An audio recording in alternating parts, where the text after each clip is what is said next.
তো ঘরে ইঁদুর পচা গন্ধে বসা যাইতেছে না। আলমারি খুলতে খুলতেই সকাল সকাল দেখি, রাতের বেলা দেখি আলমারির ভিতরে যেহেতু আমি মশারি কাঁথাগুলো রাখি, এই জন্য সকাল সকাল আলমারি খুলে দেখলাম রাতেই গন্ধটা পাইছি। হ্যালো এভরিওয়ান, আসসালামু আলাইকুম। চলে আসলাম আপনাদের সাথে নতুন আরেকটি ব্লগ নিয়ে।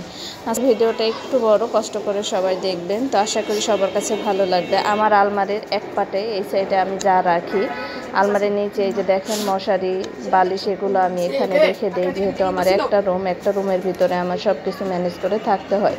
তো দেখতে থাকেন আপনারা, আমার জীবনে কিছু সত্য ঘটনা আপনাদের সাথে শেয়ার করব। সত্য ঘটনা আপনারা বিশ্বাস করলে করতে পারেন, না করলে নাই, কিছু করার নাই। যেহেতু আমি এতদিন শেয়ার করি নাই, সেই বিষয়গুলো আস্তে আস্তে আপনাদের সাথে ভাবলাম শেয়ার করা উচিত। তো আমি আলমারির ভিতরে সব জিনিসপত্রগুলো নামিয়ে নামিয়ে দেখছি যে এগুলোর ভিতরে ইঁদুর পড়ে মনে আছে কিনা, গন্ধ কোথা থেকে আসতেছে, কিন্তু তা না, কোথাও আমি ইঁদুর পাচ্ছি না, দেখতেও পাচ্ছি না। তো যেটা বলতে নিয়েছি, একটা রুমের ভিতরে যেহেতু আমরা সবাই 4 জনেই থাকি, একটা রুমের ভিতরে অনেক কষ্ট হয়। তো ওর বাবা আজ অনেক দিন ধরে অসুস্থ, ওর বাবার কোমরে ব্যথা, আমারও তো কোমরে ব্যথা, কিন্তু আমারটা এখন ভুলে যে ওর বাবার চিকিৎসা করা লাগতেছে। তো অনেক দিন ধরেই ট্রিটমেন্ট চলতেছে, কোনো ওষুধেই কোনো কাজ হইতেছে না, অ্যান্টিবায়োটিক সব কিছুই খাওয়াইলাম। তো এখন দেখি 2 দিন পরে আবার ডাক্তারের কাছে নিয়ে যাব, নিয়ে যেয়ে তারপরে তাকে ডাক্তার দেখাবো। যেহেতু সে পেশায় একজন ড্রাইভার, বসে থাকে সারাদিন, এই জন্য তার কোমরে ব্যথা ভালো হচ্ছে না। যদি কেউ জেনে থাকেন যে কোমরের থেকে পা, বাম পা পুরা একবারে পায়ের মাথা পর্যন্ত চাবাইতে থাকে আর ব্যথা করতে থাকে, তো নিউরোসাইন্সে ডাক্তার দেখানো হইতেছে, সার্জারি ডাক্তার। তো উনি আমাকে 14 দিনের করে ওষুধ দিছে, 14 দিনের করে ওষুধ খেয়ে আবার গেছি, আবার উনি আমাকে ওষুধ চেঞ্জ করে দিছে, সেই ওষুধগুলো খাওয়াচ্ছি। তো দেখেন আপনারা, আলমারিতে কিন্তু আমি সবগুলো বের করে দেখেছি যে এখানে কোনো ইঁদুর মরা পচা নেই, কিন্তু গন্ধ কোথা থেকে আসতেছে এটাই আমি বুঝতেছি না ভাই। আমি এটা গন্ধ, রাতের বেলা গন্ধ পেয়ে আমার মাথা নষ্ট টেনশনে। তো এই সাইডে একটু চিপা আছে, এই চিপার ভিতরে আমি এখানে 2টা বয়াম রেখে দিয়েছি। আমার মাথায় যত চুল উঠছে সেই চুলগুলো পলি বেঁধে রেখে দিয়েছি। তো এই তো পলিতে চুলগুলো রাখা আছে, আর এই ময়লাগুলো আগে সরাইয়ে তারপরে আমি ওয়ার্ড্রোবটা আবার ঠেলে ঠেলে এইখানে দিব।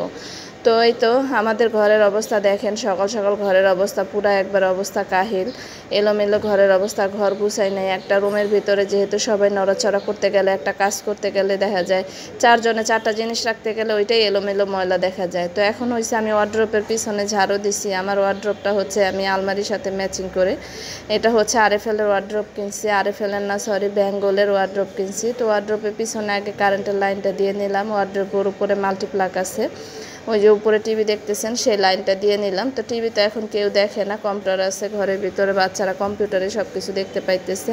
তো এই তো আপনাদের সাথে শেয়ার করতেছি আজকের ভিডিওটা। আপনাদের কেমন লাগতেছে অবশ্যই আপনারা একটু কমেন্টস করে জানাবেন। এখানে সব কিছু চাপাইয়ে তারপরে এর ভিতরে কিন্তু আমি মহরম মাসের রোজাও রাখতেছি, গতকালকে একটা রাখছি, আজকেও একটা রাখতেছি, আজকেরটাই শেষ আমার রোজা। তো এই তো আপনারা আমার ছোট্ট চিলেকোঠার ভিতরে আমার জীবন কাহিনী আস্তে আস্তে আপনাদের সাথে শেয়ার করবো একটু একটু করে। দেখেন আমি যে আহামরি কতগুলো টাকা পয়সার মালিক তা কিন্তু না, ছোট্ট ঘর থেকে শুরু করেছি।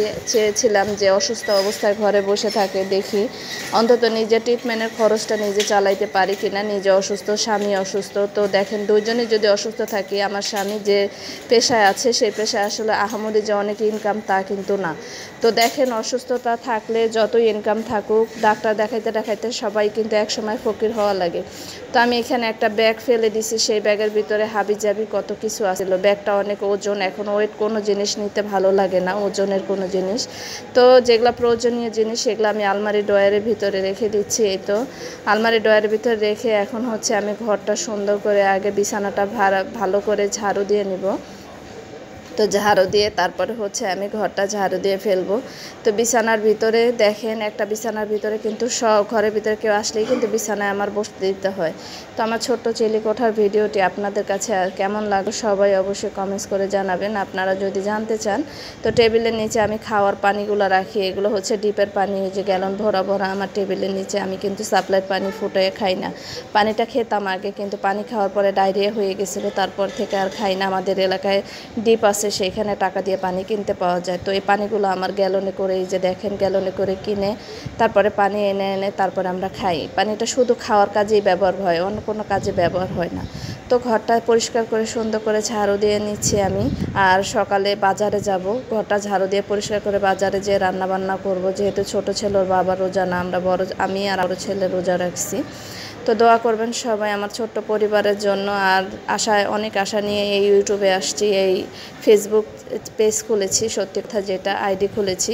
তো সবাই ভালোবাসা দিয়ে পাশে থাকবেন, আমার ইউটিউব চ্যানেলটা সাথে আমার আইডিটা ফলো দিয়ে সবাই আমাকে কাছাকাছি রাখবেন। এই তো আপনাদের সাথে